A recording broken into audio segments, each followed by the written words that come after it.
Hi friends, இப்போ பார்த்தீங்கன்னா நம்ம ஈஸியாக செய்கிற மாதிரி ஒரு சுண்டல் குழம்பு பார்க்கலாம். சீக்கிரமாக செஞ்சுற மாதிரி சுண்டல் வந்து நல்லா 8 மணி நேரம் ஊற வச்சு நல்லா வந்து 7-8 விசில் விட்டு இந்த மாதிரி நல்லா வேக வச்சு எடுத்துக்கலாம். சீக்கிரமாக செய்கிற மாதிரி சுண்டல் குழம்பு ஈஸியாக இது வேக வச்சு எடுத்து வச்சுட்டு அதில் வெங்காயம் போட்டுக்கலாம்.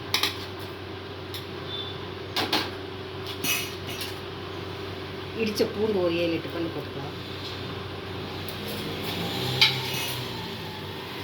தக்காளி ஒரு தக்காளி நசுக்கி,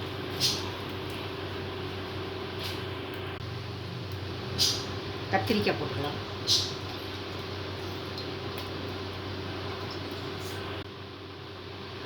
மஞ்சத்தூள் கொஞ்சம் போட்டுக்கலாம். மிளகாத்தூள் 1 ஸ்பூன் போட்டுக்கலாம்.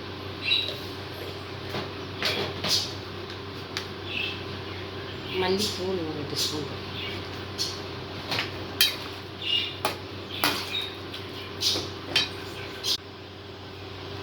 உப்பு சுண்டல்லே கொஞ்சம் போட்டு வேக வச்சு இப்போ கொஞ்சமாக இது தேவையான மட்டும் போட்டுக்கலாம்.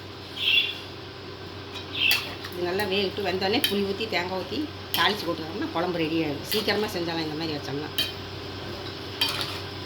இதே. இப்போ குழம்பு நல்லா கொதிக்குது, புளி ஊற்றிக்கலாம். கொஞ்சமாக புளி ஊற்றிக்கலாம். தக்காளி பழம் போட்டு புளி ஊற்றி கொதிச்சோன்னா தேங்காய் ஊற்றிக்கலாம். இப்போ குழம்பு நல்லா கொதிச்சு புளி ஊற்றி இப்போ தேங்காய் அரைச்சி வச்ச தேங்காய் இதை ஊற்றிக்கலாம். தாளித்து போட்டுனா குழம்பு ரெடியாக இருக்குது. ஈஸியாக செஞ்சிடலாம். சீக்கிரமாக கொதிச்சதுன்னா குழம்பு தயாராக.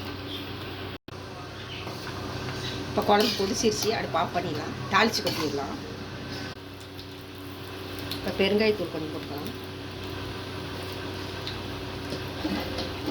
தாளித்து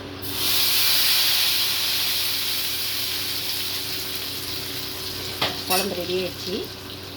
எப்படி இருக்குது நீங்களும் செஞ்சு பார்த்துட்டு எப்படி இருக்குது லைக் பண்ணுங்கள், சப்ஸ்கிரைப் பண்ணுங்கள். இந்த மாதிரி செஞ்சிங்கன்னா ஈஸியாக சீக்கிரமாகவும் செஞ்சிடலாம். சுண்டல் வேக வச்சு கத்திரிக்காயெலாம் போட்டு வணக்காமல் அப்படியே போட்டு வேக வச்சு தாளித்து கொட்டிடலாம். எப்படி இருக்குன்னு செஞ்சு பார்த்துட்டு லைக் பண்ணுங்கள், சப்ஸ்கிரைப் பண்ணுங்கள். வாங்க சாப்பிட்லாம்.